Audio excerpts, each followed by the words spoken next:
Assalamualaikum warahmatullahi wabarakatuh. Halo teman-teman, di video kali ini coba kita bahas salah satu strategi yang diberikan oleh seorang investor dunia ya, Warren Buffett ya teman-teman.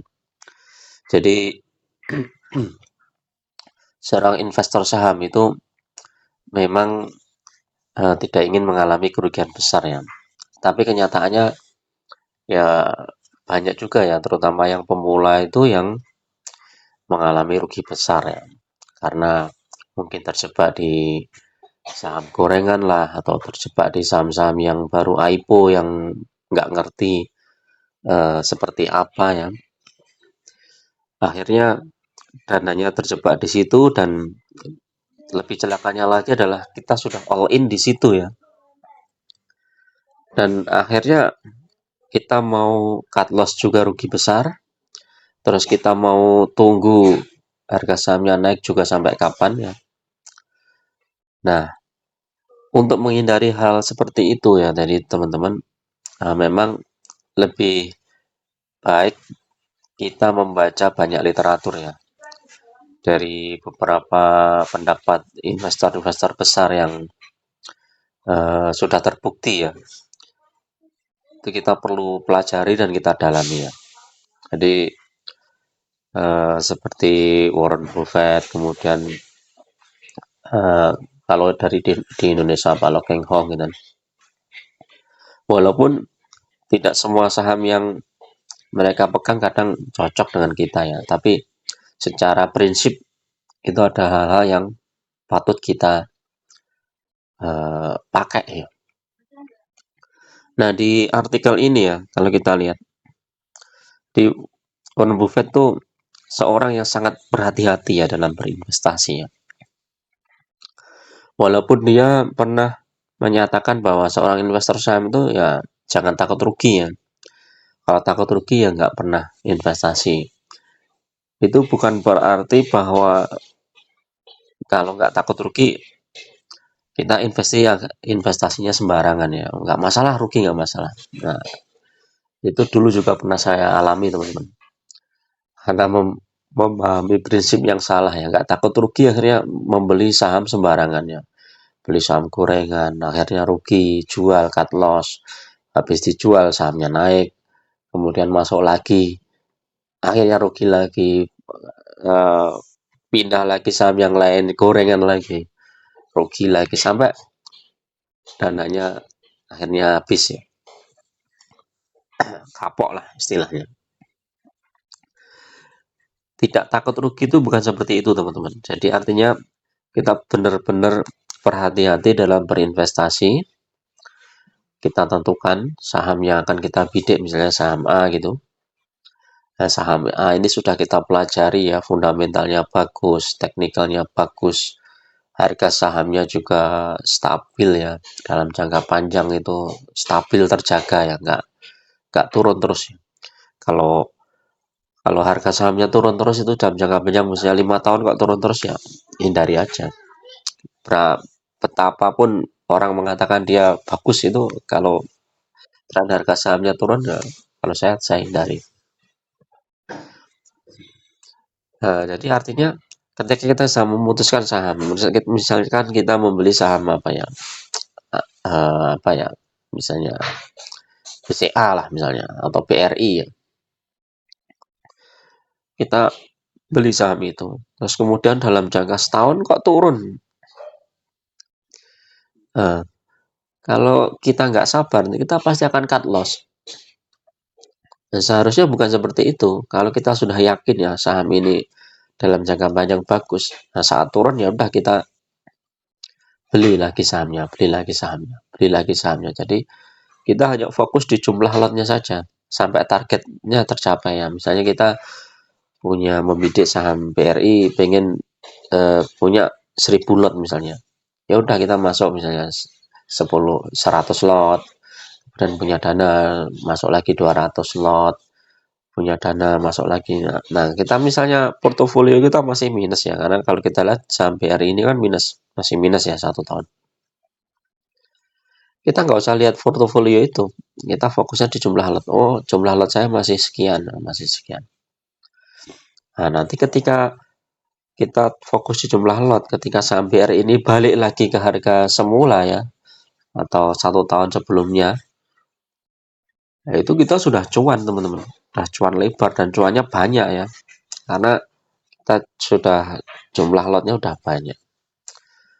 Terus apalagi kalau kita memilih saham-saham yang dividennya besar ya, seperti saham-saham sektor batu bara misalnya Adaro, PTBA, ITMG, GEMS, BSSR, apalagi ya, MBAP itu kan. Kita fokus aja di jumlah lotnya. Ketika sahamnya turun, tambah lagi muatan, sahamnya turun, tambah lagi muatan, maka ketika bagi dividen ya langsung jedar besar gitu kan. Dapat 10% dari 10 juta, kita cuma dapat 1 juta ya. Tapi kalau dari 100 juta, 10% ya 10 juta. Jadi 1 M ya 100 juta kan jadi banyak. Nah, untuk mendapatkan hal seperti itu, maka kita perlu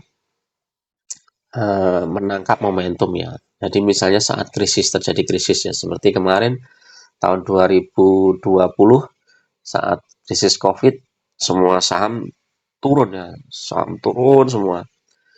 Investor pada panik semua, jual semua. Nah, kalau kita yang sudah sudah berniat investasi saham ya nggak usah panik, biarin aja. Kita nyiapin dana cash. Nah, problemnya saat kondisi panik kita nggak punya cash. Nah, ini Warren Buffett ini menyarankan kalian harus punya uang tunai. Ya. Sewaktu-waktu terjadi krisis kalian akan survive. Ini dalam kehidupan sehari-hari juga seperti itu kan teman-teman. Saat krisis itu yang paling bermanfaat adalah uang tunai atau eh, investasi yang bisa cair dalam waktu cepat, misalnya emas. Gitu. Jadi, kalau kita punya properti saat krisis, jual properti susah, jadi ya susah juga. Makanya kayak Pak Lokeng Hong itu nggak suka di koleksi properti, dia nggak suka. Dia masih suka saham sama pegang duit cash. Duit cashnya di sekuritas ya, ya tanam di sekuritas, biarin di sekuritas, ataukah dia mau taruh di deposito atau mana nggak masalah. Deposito yang jangka pendek tentu saja, bukan jangka yang panjang ya, yang 1 bulan atau 3 bulan. Yang penting pokoknya duit itu bisa cair dalam waktu cepat. Atau kalau kita masih kecil-kecilan ya mungkin bisa ya beli emas ya. Nah, nanti saat krisis itu berguna. Nah, bagaimana strateginya? Paling tidak teman-teman ya, dari portofolio teman-teman ya, misalnya minimal 20% lah. Lebih juga lebih bagus.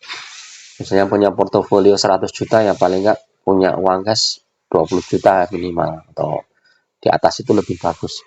Dan itu bisa kita dalam bentuk emas atau dalam bentuk deposito yang jangka pendek itu. Nanti kita nabung, jadi selain menabung saham, kita juga menabung uang cash itu ya. Jadi misalnya target kita uang cash dalam tahun ini misalnya,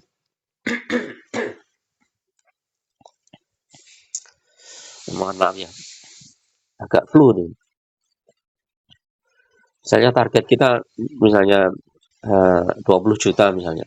Ya udah tiap bulan dianggarkan 1 juta, masukkan 1 juta, 1 juta dalam bentuk tunai cash. Dan ini akan kita pakai saat kondisi mendesak, saat kondisi. Jadi penting banget teman-teman. Kalau kita lihat grafiknya nih ya, misalnya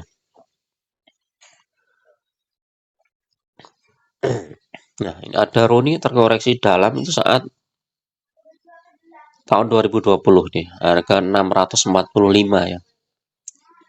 Nah, sekarang sudah sampai 3.500, bahkan sempat menyentuh 4.100 ya.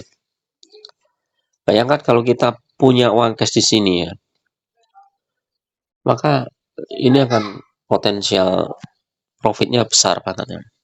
BCA juga coba kita cek BCA. Nah ini 2020 harganya 4.400. Terus apa lagi? BRI coba. BRI juga nih 2.400.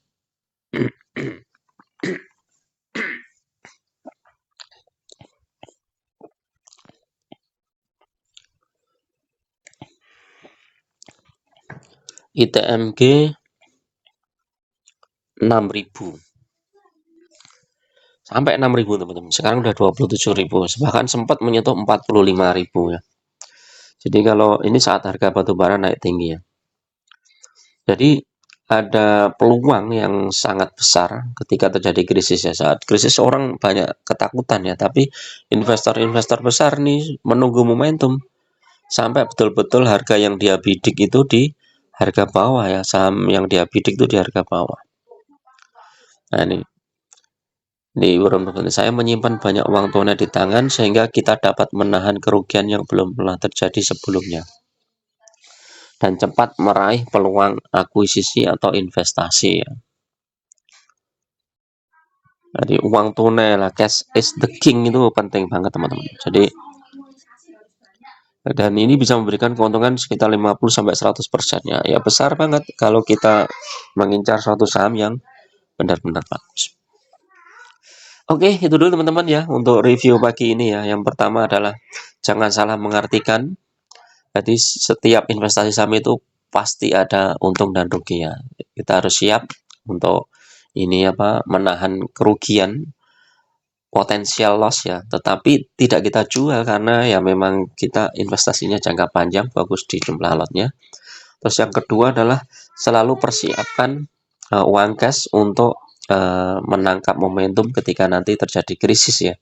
Ya kita nggak tahu krisisnya akan terjadi tahun kapan, 2024 ini, apa 2025 atau 2026, kita nggak tahu ya. Tapi saat krisis kita pegang uang cash itu adalah sesuatu yang sangat-sangat berharga. Oke, terima kasih. Assalamualaikum warahmatullahi wabarakatuh.